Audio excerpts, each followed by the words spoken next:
ሉቃስ ወንጌል ምዕራፍ 19 ከቁጥር 28 እስከ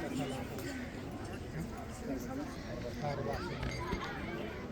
ይህንንም ተናግሮ ጉዞውን አቀና፣ ወደ ኢየሩሳሌምም ወጣ። ወደ ቤተ ፋጌና ወደ ቢታንያ ስሙ ኤሌዮን ወደሚባለው ደብረ ዘይት ተራራ አጠገብ በደረሰ ጊዜ ከደቀ መዛሙርቱ ሁለቱን ላከ። ይህም አላቸው፣ በፊታችሁ ወዳለችው አገር ሂዱ።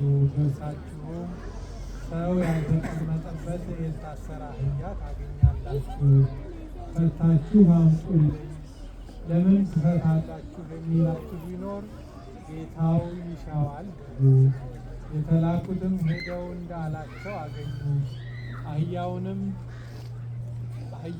ፈቱ። አህያውንም ሲፈቱ ባለቤቶቹ ግልገሉን ለምን ትፈቱታላችሁ አሏቸው። እነሱም ጌታው ይሻዋል አሉ።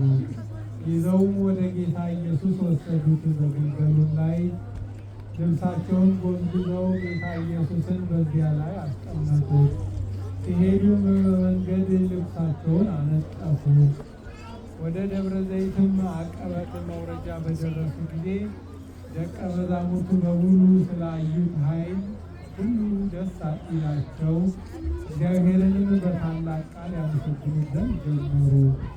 በእግዚአብሔር ስም የሚመጣ ብሩክ ነው፣ የእስራኤል ንጉሥ ብሩክ ነው፣ በምድር ሰላም በአርያም ምስጋና ይሁን እያሉ ከፈሪሳውያንም በሕዝቡ መካከል መምህር ደቀ መዛሙርትህን ገሥጻቸው ያሉት ነበሩ።